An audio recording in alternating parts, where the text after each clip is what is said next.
The courthouse is going to finish construction when? Around the end of the year?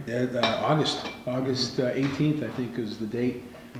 They're on target. They're on target in terms of timing. They're on target in terms of budget, and we expect that to be completed this summer. And then the Superior Court and the District Court will move in there along with the Juvenile Court, and then we'll be in the process of hopefully starting the renovation of the Probate Court. And at that time, Salem State University is trying to get a handle on whether or not they can take on that project as well to redevelop the two older buildings, the old County Commissioner building and the red building, the old Superior Court. Because you lobbied that project quite heavily. I did. We've had a.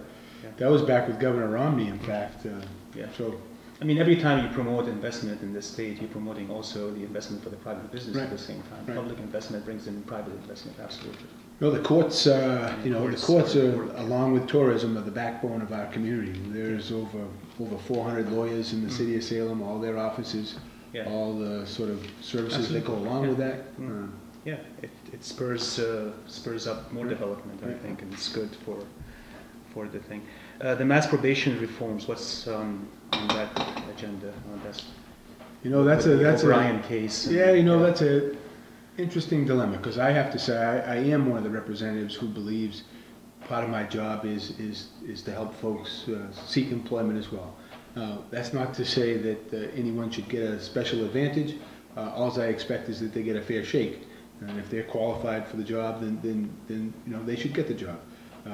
The problem, having read the 347-page report of the probation department, is, at least as alleged in the report, is they had a scheme whereby even if you weren't the most qualified candidate, somehow or other you were moved from the interview process all the way up to being hired. And that just stokes the cynicism and the lack of credibility in the probation department, which is a very significant and important division of our judicial system and our justice system. You need to be sure that these folks who are out in the streets are being overseen by credible and worthy candidates. So I'm actually hopeful. There's an outside chance that we're getting our committee assignments in the next couple of weeks. There may be a chance that I am on the committee and chairing the committee that actually oversees that. And even if I'm not, I'll be very much involved in it with my background as a prosecutor and as the city solicitor for 6 to 8 years here in the city of Salem as assistant city solicitor. So we have to do something about that, much like the parole board too, which has been under fire lately as well. Right. You knew Commissioner O'Brien in person? I did not know the Commissioner O'Brien in person. Yeah. I did speak to him on a couple of occasions regarding constituents who were looking for a job, and I was advocating for them to get an interview and see if they could make it, again, on their merits. Neither of them did, but again, especially in this economy, and I'm probably the things I've been doing most for the last 5 months is helping people trying to find employment, either in the public sector or the private sector, as I network with folks all the time. Yeah. Help them with housing, help them with health insurance. That's part of what my job is. That actually brings me to health insurance. You mentioned, I understand Medicaid and mass health is in a way in trouble when you think about the constant funding that you have to put money into it all the time. What is on the horizon with mass health? Healthcare is a dilemma, both in the public and the private sector. They're budget busters. I talk to small businesses here in the city of Salem and elsewhere throughout the Commonwealth. If they have premiums going up anywhere from 5 to 10 to 25% a year, which is a big piece of a small business's budget every single year. If you have a family that you're insuring, it's upwards of $10,000 to $15,000 a year. It's just not sustainable. Similarly, at the state level and the municipal level, we have to do something to rein in the costs that are now upwards of 25–30% of local cities and towns' budget. So I think you're going to see early on in this session, as soon as we get our committees organized and formed, healthcare is going to be a priority, both in terms of trying to attack the costs in the private sector through various mechanisms, whether it's global payment systems or, I don't know if we're going to get to the single payer system anytime soon, but we have to get to a way to reduce the costs of services to consumers. And I think a big part of that is making sure that everybody has some skin in the game, because Everything else you buy in your life, Yeah. you know what the cost is. I know. When you go for an MRI or something else, you don't know what the cost is, and you just assume that the insurance company is going to pick up the tab when, you know, an MRI at MGH could be $2,500, an MRI at, you know, a local community hospital could be $1,250, Right. and you don't care if you don't have any skin in the game. So I think part of it has to be either higher deductibles or other ways to make sure that people are involved in their healthcare decisions, in the cost side, not just Yeah. the care side. And that's the only way we're going to get at that, I think. Yeah, I think the cost side is important. I think Right. single payer system you Right. mentioned isn't the time for it yet, but I think that's the way to go. Yeah. No, personally, I think government does sometimes a very efficient Right. job that the private market can do. Right. I mean, And this Medicare one of really them. is a single payer system. Medicare right? is a single payer system. Right. Social Security is. Social Security is around 1% overhead. Right. What business can claim that? Right. Nobody. Yeah. I mean, the interesting challenge in Massachusetts, right, is healthcare is our #1 industry. And even as we see the Obamacare being implemented, I think there's a little bit of caution on whether or not, how it's ultimately going to impact us here in Massachusetts, again, because it's such a large employer and an economic engine Yeah. for the state. And Yeah. people from all over the world come here for And since the healthcare. federal law is going to overrule the state law in this case? It's not, I don't think it's going to overrule it, no. I think they're still trying to figure out how they're going to Work complement together. each other. Yeah. Overall, the governor, talking to the governor the other day, he believes it's going to be beneficial to us in terms of the amount of aid we get. But our numbers, you know, we have almost 97% of people insured in Massachusetts now. We're the first state in the nation to adopt universal health care. How many are on Mass Health right now? Do you know? I don't know the percentage. We went from a coverage rate of about 92% up to 97, 98%. But that's So everybody. That's not. That's just that's not everybody, Mass right? Health, yeah. I don't know exactly what percentage we get in Mass Health. Okay. That's part of the reason we could do it, you know, Mhm. because we had such a small gap. Yeah. Other states that have 15 or 20% uninsured, it's going to be much more costly and a little more difficult to do it, but we'll see how it goes. Yeah. Now, you mentioned probation of repeat offenders. What's on the horizon, legislation-wise, to prevent probation of repeat offenders? Yeah, I'm actually, it's a timely question because we're just in the process of filing bills and for the next session and co-sponsoring bills for the next session.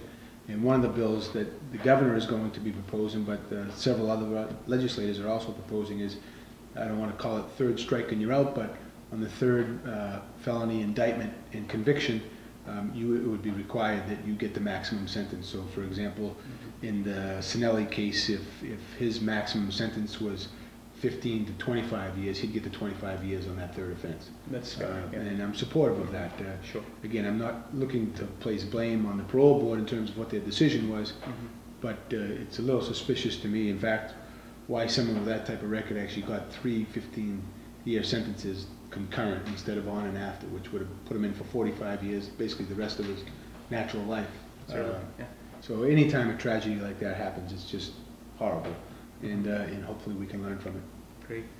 Status of Easy ID, the license plate. Yeah. What's going on with that? We're going to push that again this session. You know, now going into my 4th legislative session, I'm aware of the fact that everything doesn't get done the first time you file it.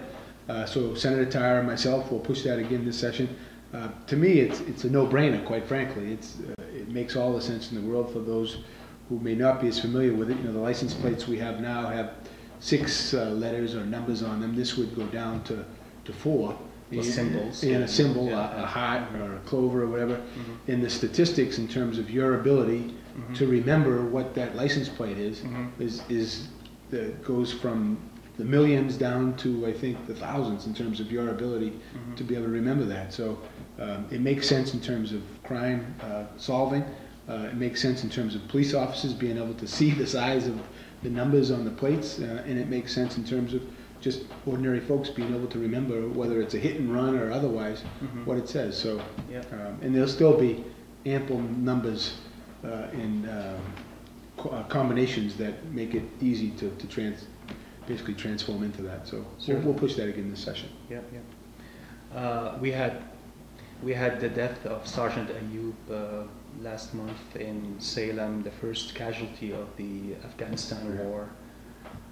And I know you posted on your Facebook page for everybody get out and show their respect for Sergeant Ayub. And what are your thoughts about this? I tell you, it was one of the saddest days of my tenure as state representative, and at the same time, it was actually one of the proudest days of my tenure as state representative as well, because I had the opportunity to drive in the motorcade after on the way to the cemetery, and there were thousands of people from the city of Salem and elsewhere lining the streets. I was amazed. Holding American flags. Little kids in army uniforms, saluting and crossing their heart when the parade came by. So it was a wonderful celebration of a very sad day for a family. To see the general come out and actually give the eulogy in the church, and actually see him present the flag to Mrs. Ayub that day and say, a nation is grateful for your son's service. It is a pretty moving experience. So I have to say, as difficult as a day as that was, I was extremely proud of the citizens of Salem for the way that they gave that send-off. I think we were all moved, Wonderful. and we were all, Right. we all thank Sergeant Ayub for Right. his sacrifice to this country. Now, you mentioned that also constantly helping people, and one of the stories I was reading about you is sort of a switch here from Sergeant Ayub, is when you arranged a deal almost between Tom Kershaw and Harbor Suites. You want to tell that story? I will. Yeah, Tom Kershaw, who you may or may not know at home, is the person who owns Chairs in Boston, from the same show that was on the sitcom for years and years and years. I noticed when I was down at Harbor Suites, again, one of my weaknesses, going down there and picking up some chocolates and gifts for some of my friends for the holidays, that this year she put together a special box that had a picture of the Cheers bar on it. So when I saw that, I called up the owner and I said, have you talked to Tom Kershaw out of Cheers? This would be a wonderful gift for him to give out. Phil said, no, actually I haven't. Do you mind if I send one to him as compliments from you and see where it goes? As soon as he got it, he was excited. He bought them for his family members. He bought them for his sales team. He bought, I think, 90 of those, and he's going to sell them in his store there as well. So it was about a $7,000 sale, I think, for Harbor Suites, which is not bad. And I have some other ideas of other, I think, iconic scenes in the state that would be, because it really is a beautiful gift, and the chocolates are, incomparable. So I'm going to talk to her some more about some other ideas I have. But again, that's in my opinion, that's part of being a state representative. You're selling your community, whether it's local businesses, whether it's trying to bring other people here for tourism, whether it's trying to bring businesses here, or whether they're trying to bring families here to raise their kids. It's small thing, but it shows what kind of guy you are. Yeah, no, I'm a salesman. I'm a salesman. That's great. That's what I do. Yeah, well, absolutely. So, now you have another John. We have another John Keenan in. Yes, we do. State House, and he's from Quincy. He's a Republican. I've already started receiving his mail, in fact. And even worse, I've got a couple congratulatory letters that I got elected to the Senate from the House. But you're John D. Keenan. He's John F. Keenan. He's John F. Keenan. Yeah, so he's JFK. I'm JDK. JDK. I'm sure we'll have some miscommunications going forward. Yeah. When I first got elected, there was a Dan Keenan in the House as well, and our mail got mixed up all the time too. But John Keenan, the Senator John Keenan, is a great guy. We went to Harvard College together. He was a year ahead of me, and we knew each other there. And then we went to Suffolk Law School together. He was a year ahead of me there, and we just actually caught up. The freshman training for state representatives and senators was out at UMass Amherst about a month or so ago, and I got to catch up with him there. I was helping do the training for leadership, and we caught up. We hadn't seen each other in a while, and as soon as we get settled down in Boston, we're going to have lunch again. And I'm hopeful that I can be helpful to him in his career up there, because it's great to see him up there. And you work always pretty well across the aisle. I do. I've worked very successfully across the aisle, and for a lot of business issues, tourism issues, the mass film tax credit last year. You serve on that committee, right? I'm the chairman of the tourism committee at present, and as I said, in another couple of weeks we'll get our assignments for the next session, and we'll see where that takes me. So I've had nothing but a great experience in my 6 years there, whether traveling around the state and meeting other folks, or just all the other representatives are always willing to help you, whether you're a Republican or Democrat, and that's been very rewarding. But we're very lucky to have you represent Salem in the 7th Essex District. I'm fortunate to represent Salem. Thank you It's a so wonderful much. place. Thank you for coming in, John. It's great, Peter. Appreciate Thank you. it. Thank you for lunch too. You're welcome. And good night from Showcase Salem.